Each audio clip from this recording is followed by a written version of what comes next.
Hello everyone, welcome to the Phidias academy. आपके अपने educational channel the Phidias academy पे आप सभी का बहुत बहुत स्वागत करता हूं। मैं कपिल शनिल है और उम्मीद करता हूं कि आपकी पढ़ाई जो है वो बहुत अच्छे से चल रही है। आप डेली पढ़ रहे हैं, डेली अपने टारगेट की तरफ बढ़ रहे हैं और जो गोल आपने डिसाइड किया है और जो जॉब आप लेना चाहते हैं उस जॉब के लिए आप जो है बेहतर तरीके से पढ़ रहे हैं और आप सेटिस्फाइड हैं अपनी पढ़ाई से।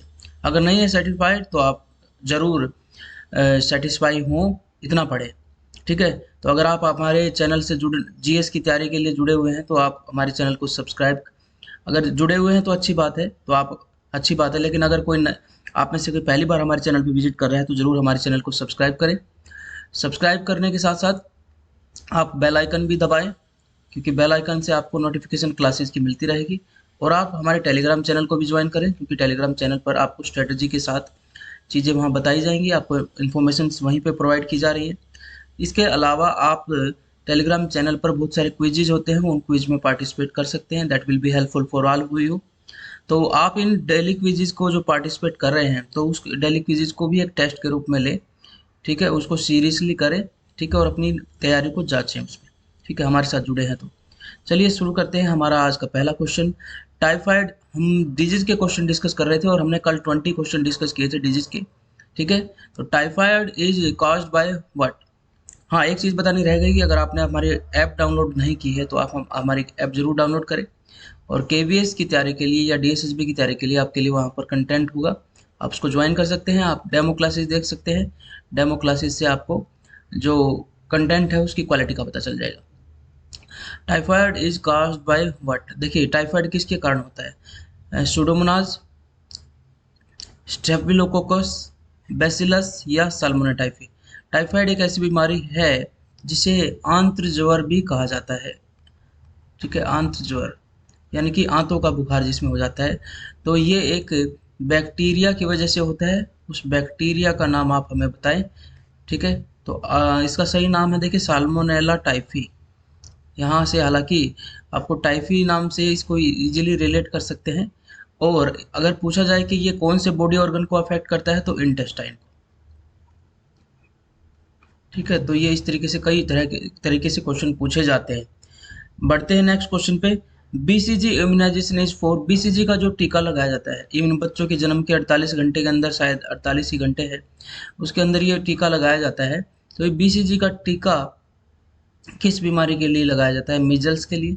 मिजल्स बीमारी वायरस से होती है, आप सभी जानते हैं। ठीक है, उसके बाद ट्यूबरक्लोसिस, ये बैक्टीरिया से होती है, आप सभी जानते हैं। मैं कुछ चीज़ें साथ साथ रिवाइज करवा रहा हूँ, ये बैक्टीरिया से होती है। ठीक है, माइकोबैक्टीरियम ट्यूबरक्लोसिस नाम का बैक्टीरिया है, उससे होती है। डिप्थीरिया, ठीक है, उसके बाद लेप्रोसी। तो लगभग सारी बीमारियां ये बैक्टीरिया से हो रही है, एक मेजल्स को छोड़ के। अब बीसीजी इम्यूनाइजेशन जो है वो किसके लिए होता है? ये टीबी के लिए होता है। ध्यान रखें, टीबी के लिए बीसीजी का टीका लगाया जाता है। तो हमारा सही आंसर हो गया बी। बढ़ते हैं नेक्स्ट क्वेश्चन पे। नेक्स्ट क्वेश्चन क्या कहता है? Which one of the following disease cause by virus. इनमें से कौन सा डिजीज है जो कि वायरस की वजह से होता है? तो अभी हमने बात की थी माइकोबैक्टीरियम ट्यूबरकुलोसिस। तो नाम से ही पता चल गया, माइकोबैक्टीरियम ट्यूबरकुलोसिस मतलब ये बैक्टीरिया से हो रहा है। ठीक है, तो ये बैक्टीरिया नाम आ गया, तो इस ऑप्शन को हम काटेंगे। टाइफाइड अभी बात की थी, साल्मोनेला टाइफी। साल्मोनेला टाइफी, जो बच्चे कंटेंट से जुड़े हुए हैं वो रिवीजन क्लास जरूर करते रहे, क्योंकि कुछ ना कुछ आपका जो कंटेंट है उसको हम एनरिच ही करेंगे। साल्मोनेला टाइफी, आप समझिए कि आपकी रिवीजन अच्छी हो जाएगी, बार बार चीज़ें जो फैक्ट होते हैं वो अच्छे हो जाएंगे। तो ट्यूबरकुलोसिस, टाइफाइड, ये दोनों ही कट जाएंगे क्योंकि ये भी एक बैक्टीरिया है। बात करते हैं इन्फ्लुएंजा, इसे कॉमन कोल्ड कहते हैं।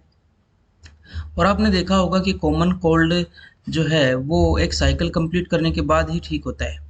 भले ही आप कोई दवाई ले लें, इससे आपका जुकाम रुक तो जाएगा, लेकिन बाद में फिर से वही सिम्टम्स थोड़े थोड़े दिखेंगे और कुछ टाइम के बाद ही आपका नाक, जो नेजल कैविटी है, नाक है, वो साफ हो पाता है। तो ऐसा वायरस के केस में होता है, वो अपनी साइकिल कंप्लीट करके ही जाता है। वायरल बुखार होता है। ठीक है, वायरल बुखार में भी आपने देखा है कि कुछ साइकिल के बाद ही वो खत्म होता है। कोविड में आपने देखा था, वायरस अपना साइकिल कंप्लीट करके ही जाता है। सेम चीज़ डेंगू में भी होता है। डेंगू में कोई एंटीबायोटिक नहीं दी जाती, केवल पीसीएम दी जाती है और कुछ टाइम तक हमें वेट करना होता है, पानी पीते रहना होता है और ये डेंगू का वायरस अपनी साइकिल कंप्लीट करके चला जाता है। तो influenza is the right answer, जो कि वायरस से होता है। डिप्थीरिया अगेन वही आपको बताया, बैक्टीरिया से होने वाली बीमारी है। Malaria in human body is caused by which of the following organism. Malaria जो है वो ह्यूमन बॉडी के अंदर किस जीव के कारण होता है, मतलब किसके द्वारा जो है ये मलेरिया फैलाया जाता है, ये क्वेश्चन है।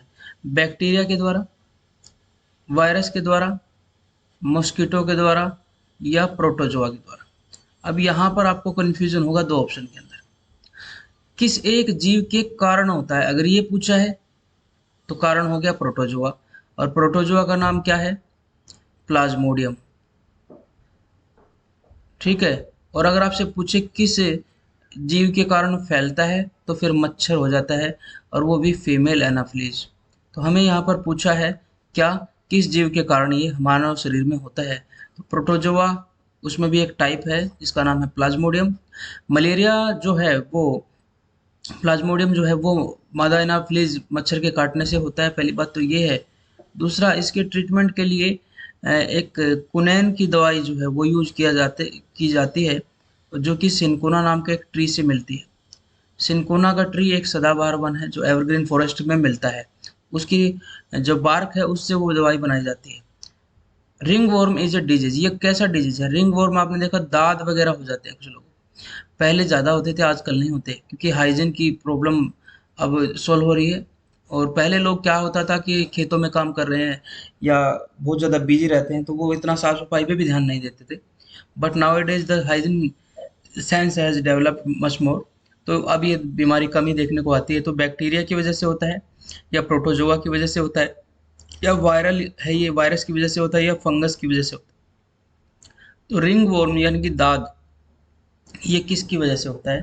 तो रिंग वर्म की बीमारी फफूंद या फंगस इन्फेक्शन की वजह से होती है। ध्यान रखें, रिंग वर्म की बीमारी किसकी वजह से होती है, स्किन को ये अफेक्ट करता है, ये भी ध्यान रखें। ठीक है, ओके, चलिए बढ़ते हैं नेक्स्ट क्वेश्चन पे। चिकन पॉक्स, चिकन पॉक्स की बीमारी है, ये किसकी वजह से होती है। Varicella zoster virus, variola virus, Streptococcus, या विब्रियो कोलरा। तो विब्रियो कोलरा तो हैजा, तो ये तो बैक्टीरिया ही हो गया। ठीक है, ये किसके लिए रिस्पॉन्सिबल है, कोलरा जो बीमारी हैजा बीमारी होती है उसके लिए रिस्पॉन्सिबल है। उसके बाद आपको बताना है, इसको तो ऑप्शन को काट ही दीजिए। चिकन पॉक्स जो एक वायरल डिजीज है जो वायरस की वजह से होता है।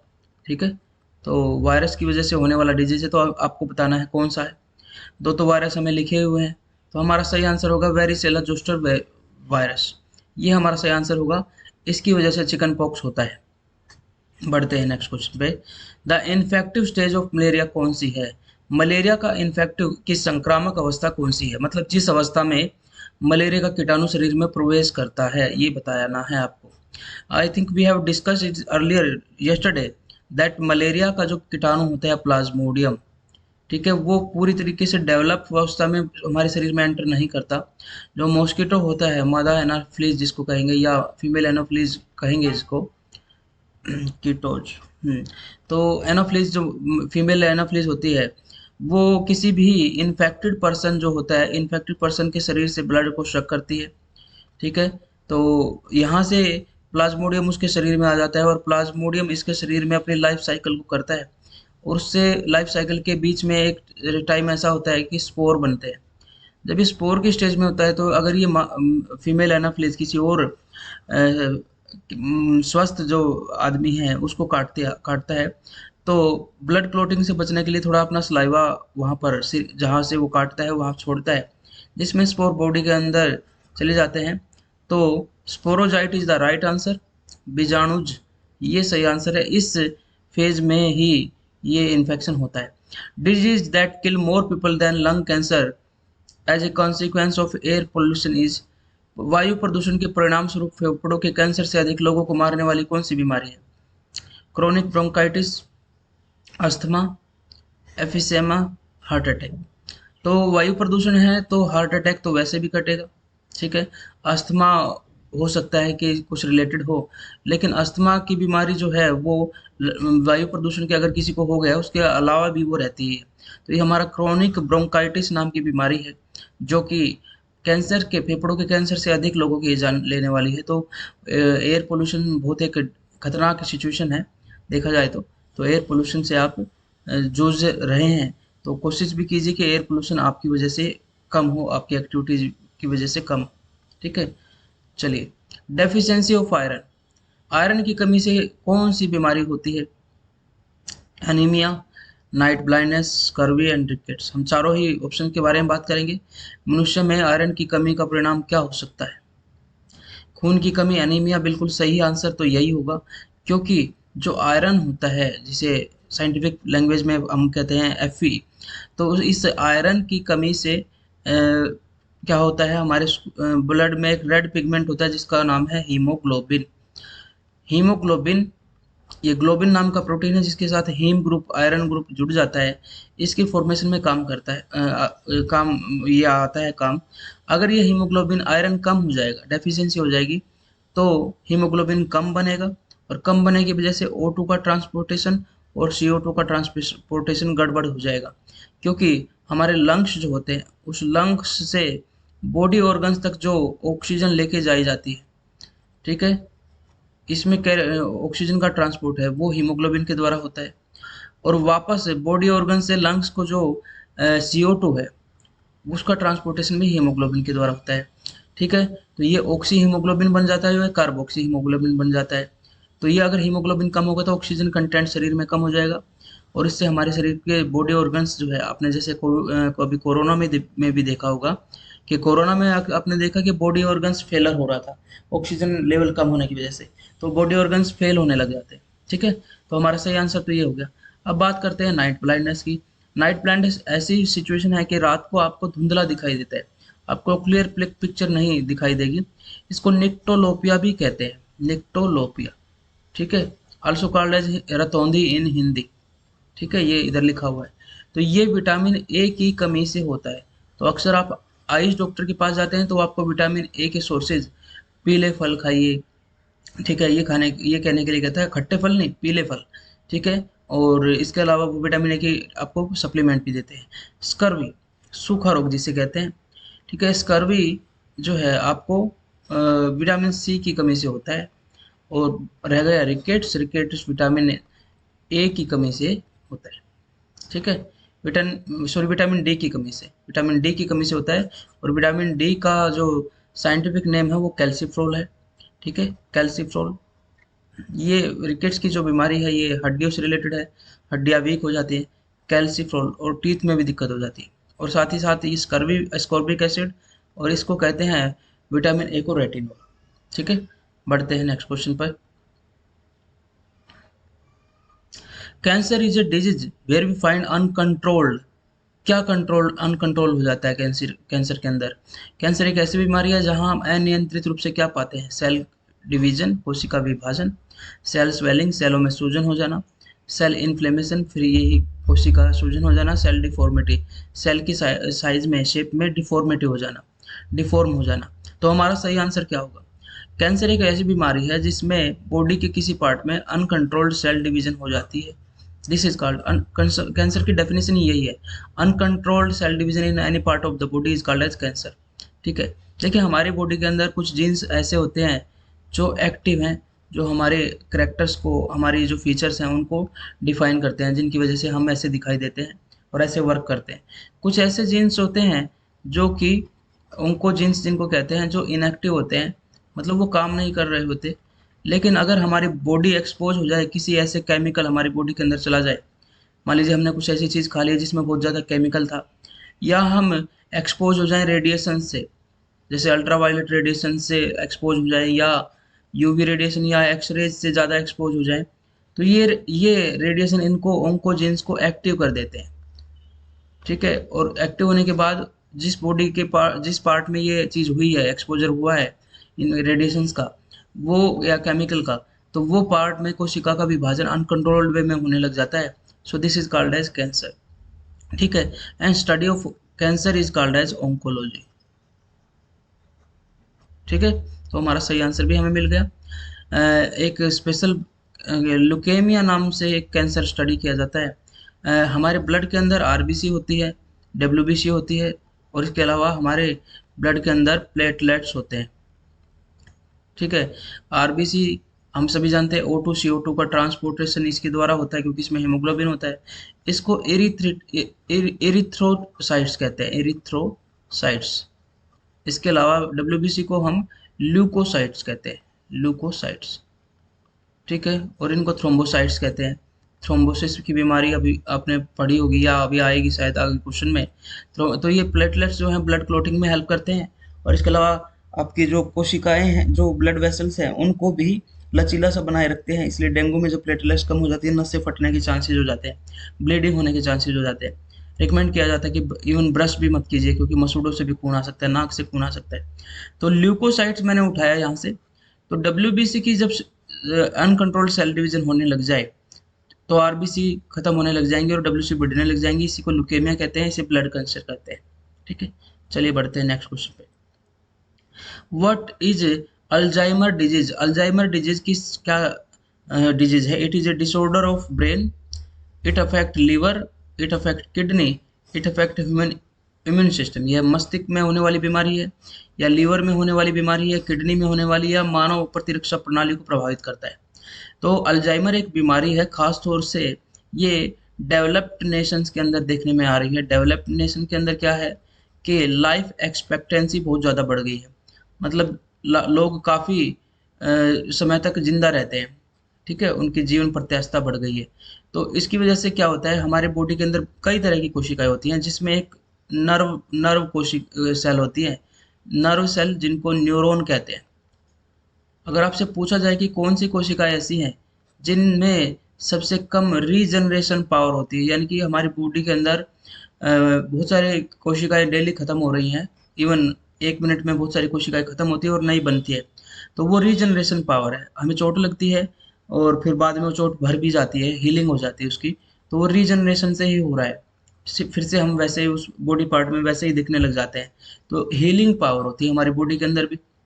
लेकिन हमारी बॉडी में न्यूरॉन्स ऐसी सेल हैं जिनमें लीस्ट रीजनरेशन पावर है, सबसे कम रीजनरेशन की पावर है।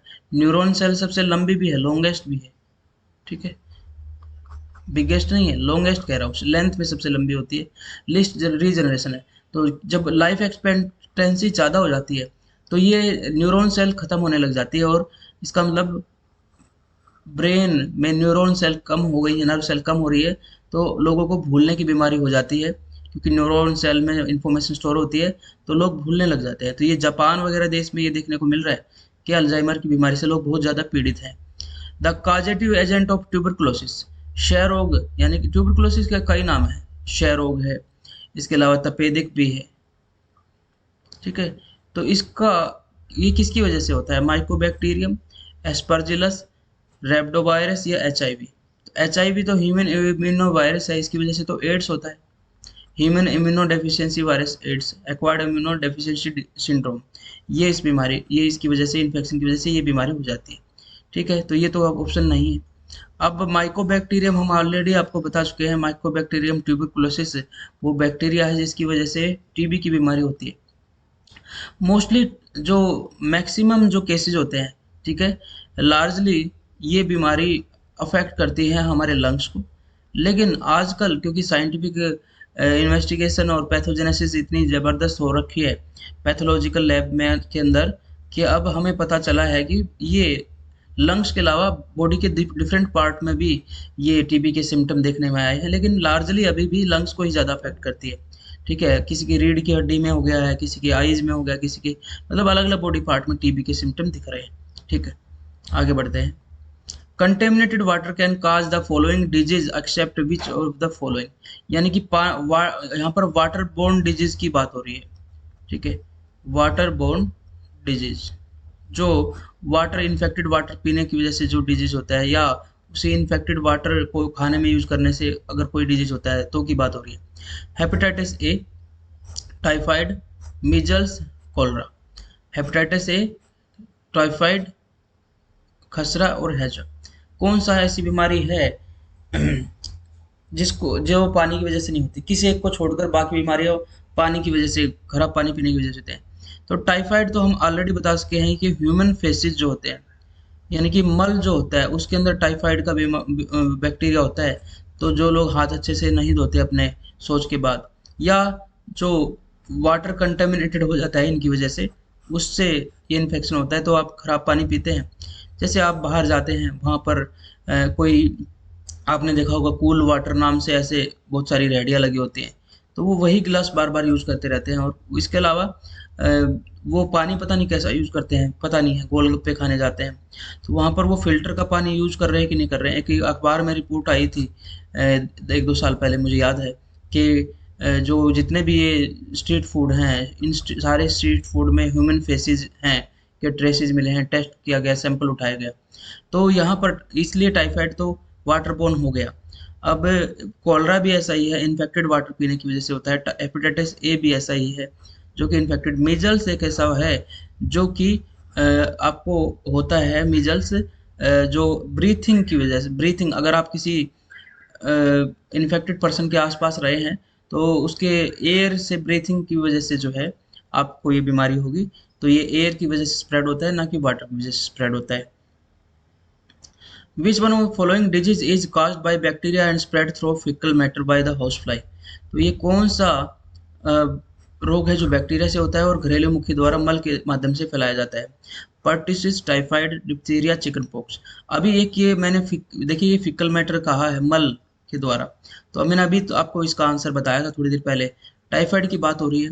मान लीजिए वो इन्फेक्टेड जो है वाटर आपने नहीं पिया, लेकिन कुछ खुली हुई चीजें, खाने की चीजों को खुला रखा गया और उनको यूज किया गया, उस बर्तन को यूज किया गया या खाने की चीजों को यूज किया गया, वाटर को खुला रख दिया था, तो मक्खियां भी मल पर बैठती हैं और वहां से वो उनके पैरों में लग के वो टाइफाइड का जो कीटाणु है वो खाने में आ जाता है। ठीक है। साल्मोनेला टाइफी नाम का बैक्टीरिया है जिसकी वजह से ये बीमारी होती है। ठीक है। मुझे लगता है आपको कई बार रिवाइज भी हो रहा है, तो आपको अच्छा भी रिवीजन भी अच्छा मिल रहा है। The medical term used for the sleeplessness, एक बीमारी हो जाती है लोगों को जिसमें आपको नींद नहीं आती है। क्या नाम है उस बीमारी का? आप सभी को पता होगा, आजकल ये बीमारी बढ़ती जा रही है। एक यूपीएससी में एक एग्जाम में पेपर आया था कि ब्लू एलईडी को यूज करने से कौन सी बीमारी हो रही है। ठीक है। तो इसमें नींद नहीं आती, इंसोम्निया। ठीक है। इनसोम्निया की बीमारी होती है स्लीपलेसनेस। ठीक है। तो ब्लू एलईडी की वजह से, इसी वजह से फिर बाद में सभी मोबाइल में ब्लू एलईडी फिल्टर आ गया था, जिसको आप अगर एक्टिवेट करें तो आपके स्क्रीन येलो कलर की दिखाई देने लग जाती है, ब्लू एलईडी कम एक्टिव हो जाती है। सोमनम्बुलिज्म क्या है? नींद में, वॉकिंग इन द स्लीप। ठीक है। आप सो रहे हो और रात में नींद में ही आपको चलने की बीमारी हो जाती है। ठीक है। और हेलुसिनेशन मतलब आपको दृष्टि भ्रम हो जाता है, मतलब आपको कुछ ना कुछ अलग चीज़ें दिखने लग जाती है। तो कई सारी बीमारियां हैं, ये आपसे पूछी जाती हैं एग्जाम के अंदर। बात करते हैं next question. Blood cancer is otherwise called as, blood cancer का दूसरा नाम क्या है? Already we have discussed that. आपको आंसर बताने से, एनीमिया तो नहीं होगा क्योंकि ये हीमोग्लोबिन की कमी या आयरन की कमी से होता है। ठीक है। पोलिसीथीमिया, ल्यूकोपोनिया और ल्यूकेमिया, दो दो में कंपटीशन रहा, ये भी कट गया। ल्यूकेमिया की बीमारी अभी आपको बताई थी, क्योंकि ल्यूकोसाइट्स डब्ल्यूबीसी को कहते हैं, और डब्ल्यूबीसी की संख्या में अनकंट्रोल्ड डिवीजन होने लग जाए, ठीक है, तो डब्ल्यूबीसी की संख्या बढ़ती जाएगी, आरबीसी किल होने लग जाएंगी। तो ल्यूकेमिया की बीमारी, और आरबीसी कम हो रही है बॉडी के अंदर, तो ऑक्सीजन लेवल भी डेफिनेटली कम होगा। ठीक है। चलिए, अच्छा, क्या ये ब्लड कैंसर के लिए कौन सा ट्रीटमेंट किया जाता है? ब्लड कैंसर के लिए दो चीज़ें की जाती हैं, या तो ब्लड ट्रांसफ्यूजन करते रहें, और ब्लड ट्रांसफ्यूजन बहुत परमानेंट चीज़ नहीं है। ठीक है। तो दूसरा तरीका बनता है बोन मैरो ट्रांसप्लांटेशन, क्योंकि आरबीसी की फॉर्मेशन और डब्ल्यूबीसी की फॉर्मेशन बोन मैरो में होती है, तो बोन मैरो ट्रांसप्लांटेशन किया जाता है। The disease in which the sugar level of blood increases is known as what? तो ये ऐसा रोग जिसमें रक्त में शर्करा की मात्रा बढ़ जाती है, उसे क्या कहते हैं? Diabetes mellitus, diabetes insipidus, diabetes imperfectus, diabetes शुगरेनिसिस। ये दो ऑप्शन हमने पढ़ाए नहीं आपको, कंटेंट से जुड़े हुए बच्चे हैं। कुछ बच्चों को लग रहा है कि केवीएस में काफ़ी डीप करवाया जा रहा है। ठीक है। केवीएस में डीप नहीं करवाया जा रहा है, केवीएस में सिलेबस में जो टॉपिक किए गए हैं बस वही करवाए जा रहे हैं। ठीक है। इसके अलावा केवीएस में कुछ और नहीं करवाया जाएगा। केवीएस में जो सिलेबस का कंटेंट है आप केवीएस का सिलेबस उठाए पीआरटी का, तो आपको टॉपिक ऑलरेडी दिए हुए हैं और प्रीवियस ईयर उठाए हैं 2018, तो टॉपिक से काफ़ी डीप क्वेश्चन आए हुए हैं, मतलब कंसेप्चुअल क्वेश्चन आए हुए हैं जब से, तो इसलिए आपको हर चीज़ अच्छे से करवाई जा रही है। डायबिटीज़ मेलिटस और डायबिटीज़ इंसिपिडस, इन दोनों में कंपटीशन है। डायबिटीज़ मेलिटस होता है इंसुलिन जब आपकी बॉडी में कम सिक्रीट होता है, ठीक है, तो ब्लड के अंदर ब्लड के अंदर जो ग्लूकोज है उसकी मात्रा को कंट्रोल करता है। अगर इंसुलिन ज़्यादा सिक्रीट होता है तो ग्लूकोज कम हो जाता है, बार बार मीठा खाने की हिदायत दी जाती है। लेकिन इंसुलिन कम होता है तब एक बीमारी होती है जिसका नाम है डायबिटीज मेलिटिस। इसमें ग्लूकोज लेवल ब्लड में इंक्रीज हो जाता है, ठीक है, तो इसे ये हो गया ब्लड के अंदर। अब दूसरा है डायबिटीज इंसिपिडस। ये क्या होता है कि हमारी किडनी के अंदर जो उसकी सेल्स हैं किडनी के अंदर, उसके अंदर ब्लड फिल्टर होता है, तो इसमें सेलेक्टिव चीज़ें ही बाहर फिल्टर होती है, वाटर साल्ट वगैरह। लेकिन कभी कभी क्या होता है कि हार्मोन्स डिसबैलेंस की वजह से यहाँ से बाकी चीज़ें शुगर वगैरह भी फिल्टर होने लग जाती है, जिसकी वजह से यूरिन बार बार आता है और यूरिन के दौरान पेन भी बहुत ज़्यादा होता है। That is diabetes insipidus, that is another thing, ठीक है। तो ये ब्लड में शुगर की वजह से नहीं, ये हार्मोनल इनबैलेंस की वजह से होता है। चलिए आपको एक क्वेश्चन देते हैं कि ये डायबिटीज इंसिपिडस कौन से हार्मोन के कम सिक्रेशन की वजह से होता है। ये आपके लिए एक क्वेश्चन है, आप कमेंट में जब वीडियो खत्म होगा तो आप कमेंट में इसका आंसर बताएं। चलिए आगे बढ़ते हैं। Which one of the following lens should be used to correct the defect of astigmatism? Astigmatism जो है दृष्टि वैषम में, मतलब आदमी को ना तो दूर का अच्छे से दिखाई देता है ना पास का अलग से दिखाई देता है, तो किस लेंस का प्रयोग किया जाता है? सिलिंड्रिकल लेंस का, कनकेव लेंस का, कन्वेक्स लेंस का, या बाइफोकल लेंस का? देखिए ये दोनों लेंस तो नहीं यूज होंगे क्योंकि इनमें तो कनकेव लेंस जो है वो तो आपको पता है कि शॉर्ट साइटेडनेस के लिए होता है, ठीक है, और कन्वेक्स लेंस जो है वो किसके लिए होता है? लॉन्ग साइटेडनेस के लिए होता है, ठीक है। तो आपको यहाँ पर बाइफोकल लेंस भी नहीं है तो सिलिंड्रिकल लेंस यूज की जाता है जिस व्यक्ति को एस्टिग्मेटिज्म की बीमारी हो जाती है, तो ये आई से रिलेटेड बीमारी है। एड्स वायरस, एड्स वायरस नहीं, एड्स का वायरस है HIV. HIV human immunodeficiency virus, ठीक है, इसका फुल फॉर्म हो गया।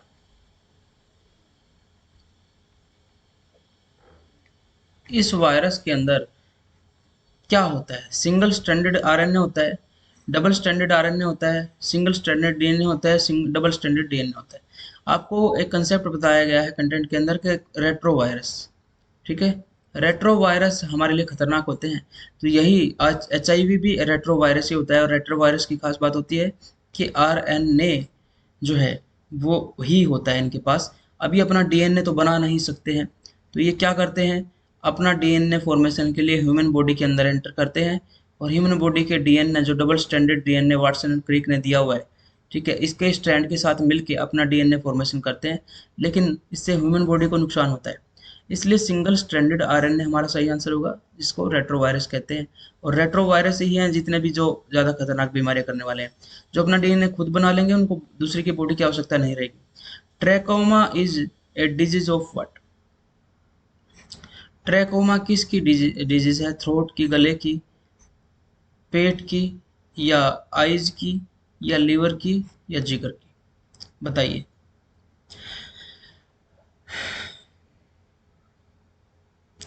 ट्रैकोमा आइज की डिजीज है, ठीक है, ध्यान रखें, आपसे पूछ लिया जाता है। ग्लूकोमा भी है, ट्रोकोमा भी है, ट्रैकोमा भी है।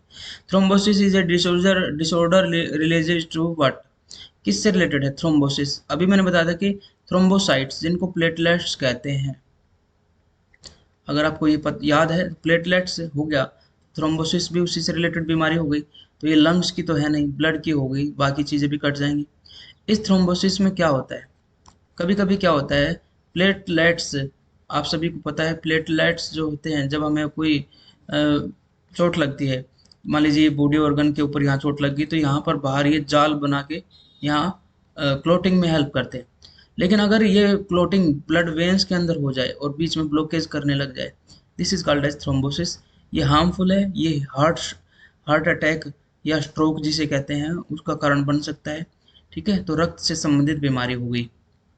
बढ़ते हैं नेक्स्ट क्वेश्चन पे।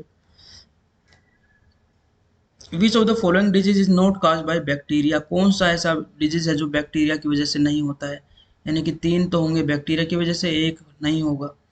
ट्यूबरकुलोसिस बैक्टीरिया से होता है, टाइफाइड भी, लेप्रोसी भी इसी से होता है।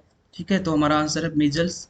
ठीक है, मीजल्स वायरस की वजह से होता है, खसरा जिसे कहते हैं। ठीक है, नेक्स्ट क्वेश्चन है which of the following disease is caused by virus. फिर से इन्होंने कहा है, अब उल्टा पूछ लिया है, कौन सा वायरस से होता है? यानी कि तीन वायरस से नहीं होंगे और एक होगा। ठीक है, डिप्थीरिया, टेटनस, सिफिल्स एंड इन्फ्लुएंजा।